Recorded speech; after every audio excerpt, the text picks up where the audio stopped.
He was the sort of man whose hands carried a memory of metal. The camera would have found him easily in any platoon photograph, a lean face caged by a tanker's goggles pushed onto his helmet brim, a grin that didn't quite believe its sleeves rolled to the elbow for a job that never stayed done.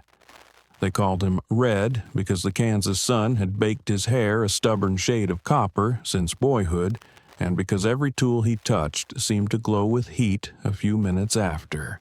He was Staff Sergeant Amos Red Walker of the weapons platoon, a farmer's son who could fix a binder with baling wire and a prayer, and in the winter of 1944, on a beachhead at Anzio, he built a thing other men laughed at.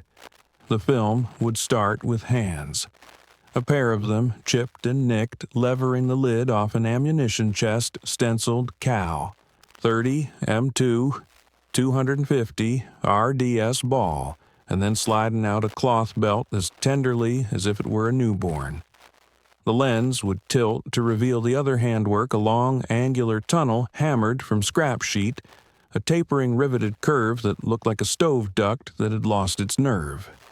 It ran from the ammo chest to the hungry rat mouth of a water-cooled Browning M1917A1, the old soul gun with the black jacket and the throat that steamed when it talked.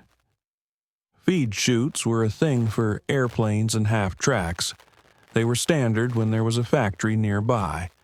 There were no factories on that strip of Italy. There was Walker, a pile of ration tins, a hacksaw, and the quiet, mulish conviction of a man who had watched wheat pour through a gravity spout since he could toddle and believed ammunition ought to behave the same. They laughed, an older voice would say, "Gravel cut with tobacco." Midwestern vowels with the sting taken out by years. We all did, first time he hauled that stovepipe over to the gun. You laugh at anything that looks homemade, because homemade means it might fail.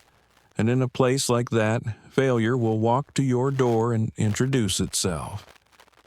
The beachhead had a way of measuring time by things that whistled overhead. Mortars carved the day into nervous quarters. Men slept under the weight of their helmets like turtles. The Germans had been surprised to find the Americans digging in so close to Rome. The Americans were surprised to still be there as February wore into March.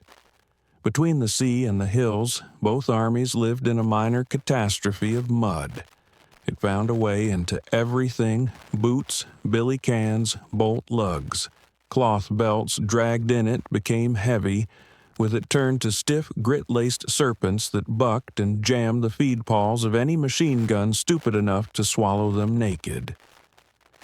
The Browning M1917 was older than any man on the crew, but it was stubborn, capable of doing a day's work if you paid it in water and respect. Its great flaw on that beachhead was that it asked for belts as clean and as straight as a plumb line, and the world was offering neither. Walker watched the belts kink. He listened to the cussin' when a feed jam came in the middle of a burst, and the number 2 man on the crew had to slam the cock and handle back, ripping fingers and rhythm. He noticed the way the cardboard inserts inside the ammo chest got slick with coastal damp and failed as guides, and how the belt's weight, when the chest sat a little too low, torqued the first few cartridges sideways. He measured angles in his head the way his father once measured windrows and decided that ammunition was only grain with a temper and could be tamed if you treated it like grain. There is no glamour in a soup of empty ration tins and busted truck fenders. There is some grace in the sound of a hammer finding a rivet sweet spot. Walker recruited help Private Ortiz, who could turn a mess line ladle into a coffee scoop with a pocket knife. PFC Doyle, whose father used to mend fishing boats and understood curves. They scrounged sheet from a wrecked jerry can cradle, sliced down flanges off a field range that had thrown a leg stitched to flex at the joint, with sections cut from a ruined fuel line and a de-threaded tent stake. They lined the inside with oiled canvas ripped from the cover of a drowned road map to keep the belt from snagging on a burred edge. They punched a hand-width window near the junction so a loader could watch each round's nose and know if anything was going crooked. The whole ugly creature attached to the ammo chest lid with 3 screws that had already lived a dozen lives, and to the receiver top cover via a bracket learned from an aircraft gunner who said a prayer over his rivets in Kansas and then found himself stationed in Sicily. "This is your feed chute," Lieutenant Harkness had said, eyebrows lifting.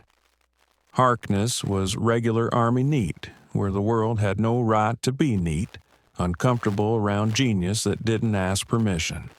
Looks like hell. Walker wanted to say, so does the ocean, so does a plow in spring, so did my father's hands. He instead wiped a smear of axle grease off the flare of the chute with the side of his thumb and said, "Sir, it'll keep the belt out of the mud. It'll pick up off the chest without a dog leg. It'll ride the same angle every time. We put a little oil inside she'll feed in the dark. It's ugly, but the gun won't know that." They laughed. A man has to protect himself against hope somehow. They laughed because the thing reminded them of every roadside fix that had gotten them home, and home wasn't close. They were wary of being promised a miracle by someone with wire in his hands. They laughed because Walker wrinkled his brow like an apprentice preacher before he said anything, because he promised the gun would run like a sewing machine, and none of them save him had ever owned a sewing machine. He didn't argue. He bolted the chute on, showed Ortiz how to cradle the belt near the window with 2 fingers, like the lightest touch on a dance partner's palm, walked through the drill of swapping ammo chests and resetting the belt so their wrists wouldn't invent new ways to punish them under fire. Then he filled the jacket with water, stuck a length of hose onto the steam port, ran it into a jerry can half full of seawater. The condenser they'd copied in principle from a British unit that had lugged a Vickers through Tunisia and told Doyle to start the chronometer. "Ready," Doyle said, and hit the stem.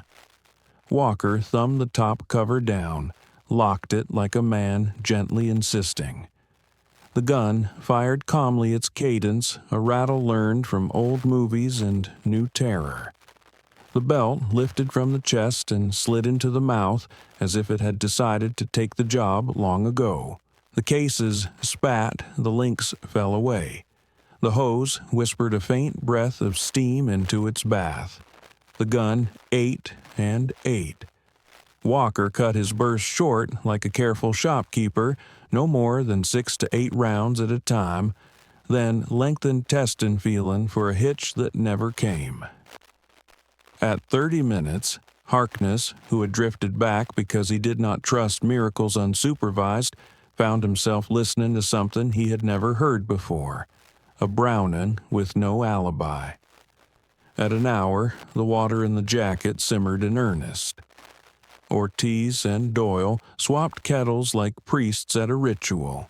The condenser hissed steadily, the jerrycan clanked as it took the steam, turned it to sweat, handed the jacket back its body. At 90 minutes, the barrel had the bluish sheen of a tool run hot, but not abused. The belt changed. Hands rehearsed what they would need to be able to do, blind in the dark. At 2 hours, Harkness shook his head and said nothing, because a man knows when he's lost an argument that he never signed up for. They didn't run it longer that afternoon. Ammunition was a promise to men who hadn't gotten their turn yet. They cleaned the breech and put the chute aside.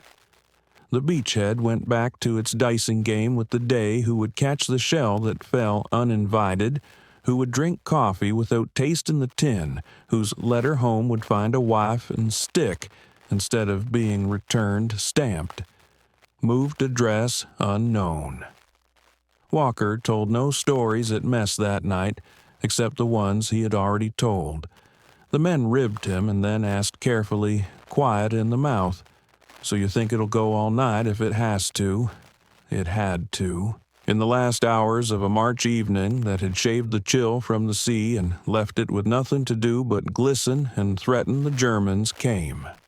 The film would not need to invent their outlines. A ragged assault group pushed by orders older than any of their doubts, assault guns hulking in the hollows infantry, moving in small curls of shadow, a flare stealing color from the sky and then returning it in harsher terms. The beachhead did not hold by a masterpiece of generalship that night. It held because small submissions to reality added up inside the length of an hour, a trench angled so it didn't flood a spool of wire lifted out of a puddle, a machine gun that took its food from a dry hand. Walker's gun had been quiet since dusk, its jacket full, its condenser can half buried against the chance of mortar shrapnel. Its chute bolted in with a final whisper of doubt disguised as torque. The crew had laid belts like cords of wood boxes stacked, so a tired man would not have to think about where his next breath was coming from. Ortiz had chalked 1, 2, 3 on the lids, because he understood that in chaos, men still counted, and counting gave them something that felt like control. Doyle had run the tape around the steam hose twice more than he needed to because he had learned by then that a margin is not a luxury when the world is trying to reduce everything to the minimum required to survive. The assault announced itself with the carrier pigeon's nightmare of machine pistols chattering, and then with the deeper cough of a gun that took 2 men to cradle. A shell pinwheeled 2 bays down and left a shape curled beside a shovel. Walker did not speak to the gun. Men do not talk to tools in front of strangers. He set his body into the posture that meant work and said softly, "Orthodox." "We're orthodox tonight. Fire discipline. Count your tracers." Ortiz on his right nodded and set his fingers where the belt touched light. The chute offered them a grace. The belt came neatly, and the angle never changed, and they did not have to do the impossible trick of being everywhere at once with their attention. The first burst stitched a tight seam of dust along a hedgerow where something had moved wrong. The second caught the corner of a stone wall where a helmet had leaned too far into question. Walker's tracers. The every 5th answer that the gun gave to his trigger drew gentle lines and stern ones corrected when the nose of a bullet told him it was floating too high, forced low when the enemy tried to disappear into habits of ground. There are men who think a machine gun is about noise. Walker believed it was about promise. Between bursts he listened for the gun's opinion, how it swallowed whether the feed pile stroked too hard, whether Davies, somewhere to their left with a light, 30 had learned the wrong part of a lesson and was now making heat with no purpose. 15 minutes shaved themselves off the night. The film would spare us the counting. The crew did their own in clicks and breaths. The water in the jacket boiled, simmered, boiled. The steam line whispered. The jerry can believed earnest alchemy in a circle measured by hose length. The chute never once complained. The belt entered dry and left as memory. Nobody's fingers bled. Ortiz looked once at Walker the way a son looks at a father when he's certain the man must be lying. Walker did not look back because he was asking the gun questions that had to be answered. Assaults have muscles and bones. They flex, they rest. They come again because orders have their own momentum, and men do not get to vote once the whistle has been blown. At the second push, a German machine gun found a hole to talk through and said its piece. A bullet snapped the steam hose where it entered the can. The jacket sent a wet sigh into the night. Doyle was already moving eyes-low hands inside the range of shrapnel, uncoiling the spare like a man threading a loom by touch in a mill that's never lit. He spun tape like a seamster who married a blacksmith, ratcheted the new hose down, resubmerged, the condenser wiped nothing, because nothing matters less in a world of salt and steam than whether your hands are clean. At 50 minutes, a runner tumbled in behind the emplacement to say that Harkness was down a splinter of stone from a heroically unheroic ricochet lodged in the meat above his knee. Tell Walker he's got the left fence by himself. Tell him the mortars are blind until the smoke lifts. Tell him no. Don't tell him anything. The runner looked at the gun, and then did not say the thing he had been told to say, because there are moments when a man understands the difference between instructions and interference. At an hour and a half, the crew had moved to the 8th chest. The chalk marks had smudged off the last because a hand had grabbed it in a breathless mistake and then corrected, and chalk obeys the same entropy as courage. Ortiz had started to hum, without knowing it, some kind of half-remembered lullaby learned in El Paso from a mother who believed that work earns its song. Doyle rolled his left shoulder between belts because when he'd been 19 and loading hay, he had torn something he didn't have the luxury to get fixed, and the body keeps a ledger even when the heart is busy. Somewhere past the second hour, a German paratrooper working his own small battle inside a wounded olive grove believed with his whole chest that he had found the enfilade that would let him walk into the American's pocket and close a knife inside it. He carried a satchel charge and the old idea that if you could press your problem into your enemy's belly, you could swallow both. He made the sprint. The gun waited. The lens would not need to show us his face. It could show us the way the tracer slid a fraction low and then rode his shadow until the satchel was a still, grievous bloom of earth. Walker didn't speak because speaking indulges. He thumbed the butterfly trigger again, his left hand on the traverse and elevation like a man steering a cutter between shoals, and stitched the space where courage had convinced the world to fold. At 3 hours, the gun's voice deepened by the smallest degree. Walker knew it for what it was, carbon teaching itself about friction oil bargaining with grit. He signaled with his chin the universal infantry shorthand for what needs to happen when a second is precious. Ortiz, already ahead of the signal, pressed a bottle against the feedway where it would do the least to curse the cartridges and the most to soothe the metal. Doyle, who had been feeling heat through the jacket because his knuckles were too close to the steel, eased the condenser up and looked for bubbles where there shouldn't be any.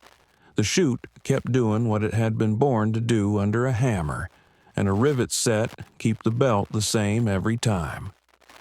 At 3 hours 20, the sky over the sea admitted the first lie about morning. Out there in the gray ships were just silhouettes. On shore, men began to remember that seconds had tickets for minutes. The assault faltered in the way of assaults that have learned more than they planned and lost more than they could afford. A single mortar round wandered down onto the parapet and smacked the earth into the crew's eyes. Walker took soil in his mouth and spat and tasted the kind of bitterness that reminds a man he is not an idea, he is a body. He looked at the hose. It danced the little dance of life. He looked at the belt. It moved like a train into a station it had been promised. He looked at the water sight on the jacket. Steam fogged the glass in a pulsed breath that meant we are still in this. 4 hours, Doyle would say later, shrugging as if minutes were something a man could stack and shrug it that way. Maybe it wasn't 4 hours solid. Maybe it was the kind of 4 hours they write in letters so somebody has a handle. But we didn't leave the gun for nothing but water, and we didn't cuss once for a feed jam. So, if you're looking for truth that's close enough to it, the assault died the way men die when they have nothing left to throw at a thing that refuses to fall down. A whistle blew somewhere more anger than instruction. Shadows drew backward. The night, insulted by dawn, finished arguing with itself and decided to move. The gun ran a last short sentence and then shut up the barrel, clacking a small grievance as it remembered how to cool. Ortiz put his hand flat on the jacket and swore like a man who has seen a miracle and would prefer to name it something modern and controllable. Doyle laid his forehead against the ammo chest and breathed like a horse. Walker stared through the sights at a space that no longer required being held. He had the expression of someone who has just been told he was right in the only language he trusts. After the platoon looks small in the morning. Men always look small after they have been forced to be larger than themselves for an unnatural stretch. The medics wrapped Harkness's leg as if they could persuade shrapnel to be ashamed and leave. The cooks pretended they had known all along that hot coffee would be ready when the fight finished breathing. The archaeology of the position told its story empty. Chests tumbled into a trench links like black confetti. A steam hose with a new scar. A gun that had sweated enough to convince you a machine can gather worry and let it go. No one said anything about the feed chute until Martinez from 2nd Squad wandered over and squatted and peered along its length the way a carpenter sights down a plank. Looks like hell, he said out of duty to the original line. Then he touched the inside edge where a skim of oil had turned black as a tire's shadow and nodded to himself at the feel of it. Runs, though.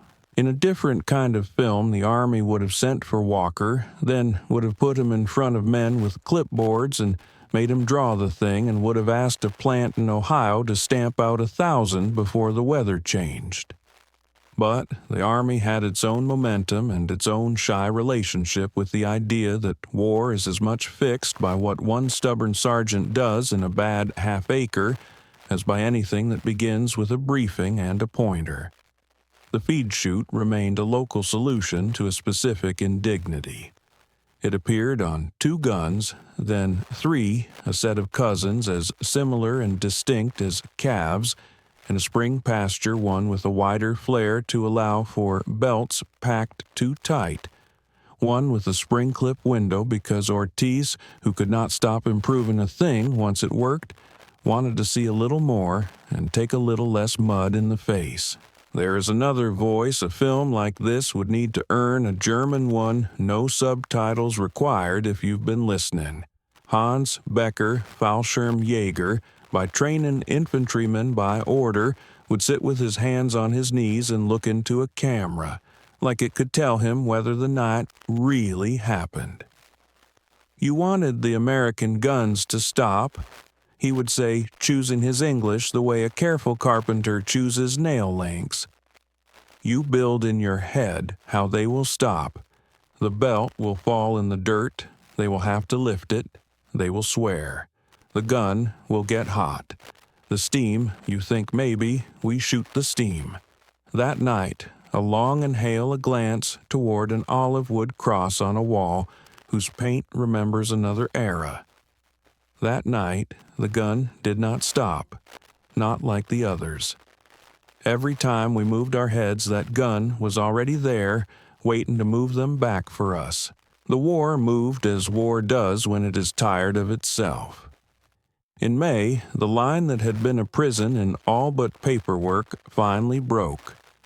The beachhead turned into a road, and the road into a route men spoke of with relief and shame, because relief and shame are sometimes a pair in the same pocket. Rome opened like a cathedral. Walker's platoon shouldered what was handed to it. The gun went into a half-track, sometimes married briefly to a factory-made chute that looked like a college boy who had never shoveled out a stall. Walker didn't college boy it. He kept the ugly stove duct-bolted on when he could argue on behalf of the kind of tested ugliness that keeps men alive. He carried the habit to southern France in August, where fields wore a human kind of green, and to the Vosges, where rain entered history, the way history enters the body with joints and aches, and the resigned knowledge that something has moved in. In those woods, the chute saved them again, not from a grand assault, but from the daily pettiness of the drenched world. Belts stayed straight, fingers stayed behind the trigger instead of inside the receiver's mouth. There is a ledger somewhere that does not exist in which the credits for one sergeant's refusal to cede an inch to mud are tallied beside the names of men who got to write to their wives again in September. When it was over, he returned to a flat land whose horizon had always agreed to meet him halfway. He married a woman who had been running her father's feed store since the boys left. She understood the syntax of weight and angle, and told him years later that loving him was like living with a man who had made a treaty with gravity. He built augers and chutes for people who could not afford new combines. He repurposed a section of the original machine gun chute into a grain spout for a bin that fed his first sow. He carried the Browning scar across knuckles that never quite forgot the jacket's heat. He went to church and never told anyone there in that steady voice what it had felt like to hold 4 hours in your hands and not let them fall. There is a photograph. The film would linger on it and then let it go because the man in it would not stand for more than a look. A plywood table in a county fair hall, a sign hand-painted with a hard brush that says Walker Welding and Repair. On the table, a welded corner of aluminum bent to a curve, a reminder of how scrap admits it can be better if someone insists on it. Beside it, the relic, a length of riveted sheet, scuffed its window, a rectangle cut by a man who did not know that one day strangers would peer through and ask to be told what it was like. His grandson would bring it to the county museum and write on the card, "Improvised ammunition feed chute, used with a Browning M1917A1 machine gun, Anzio, March 1944. They laughed at his homemade feed chute, he would write, until the Browning ran 4 hours straight. The piece would begin to accumulate anecdotes the way a tool picks up scratches. A letter from Ortiz, now an electrician in El Paso, who says he still hums the song without knowing when he started it. A postcard from Doyle, whose shoulder aches before the weather changes, and who sends a drawing of the hose with 3 wraps of tape instead of 2. A note shaky with age from Harkness, who learned the lesson men like him learn slow and hard, that being in charge of a thing does not mean you know what it takes to keep it from breaking, and that an oath to serve includes obeying the wisdom of someone who has dirt under his nails. And the other letter. It arrives in 1983 stamped Feldpost on a sheet that has in its neatness the embarrassment of a man who has waited too long to apologize for something he didn't do wrong but feels he owns anyway. It is Becker via a museum that hosted a reunion where men shook hands with men whose fire had once been the most faithful sound in their ears. "I remember your gun," he writes. "It changed my plan. It made me think your country was made by men who trust their hands and each other. I hope your life after was quiet. If you listen, there is doctrine in this story, the kind that never makes a field manual. It says what matters is the angle at which a thing meets its obligation. It says there's no such thing as overbuilding if the alternative is wondering in the dark whether the belt will twist. It says you can keep water in a jacket almost indefinitely if you give steam a way to go and a reason to come back. It says 4 hours is not a measure of time but a measure of intention, the length of a crew's decision to keep moving their hands toward the next necessary touch. Other men had other versions. An Australian fitter in New Guinea feeding a bren off a tin work chute that kept the jungle out. A British sergeant in 43 threading a Vickers to a tea kettle because nobody had issued condenser cans in months, and he understood that water wants to be what it was a minute ago if you give it a path.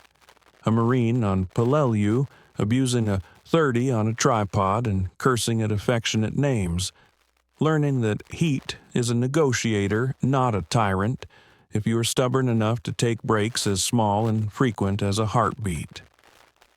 The difference with Walker's story is that someone kept the medal, and someone wrote the sentence, and someone else took those two and understood they were a single thing proof. Sitting with the relic on the table, an interviewer once asked him if he had known on the day he riveted the window into the chute that men would someday point to it and say the word ingenuity like it was a prayer. No, he said, with that half grin of his half disbelief and half mercy for a question that had done nothing wrong. I knew belts were heavy when they were wet. I knew the gun talked better if you kept its food clean. And I knew the camera waited. Men who have earned the right to finish a sentence take their time. I knew there was no one else coming to make it easy. The film would end where it began, with hands. His grandsons lifting the chute and turning it to show a class of fourth graders where the belt had run, making the whooping sound of a gun, because the teacher had asked him to keep it gentle. A museum curator's tracing the dent at the lip that says the chute met something it didn't care to meet and did not yield.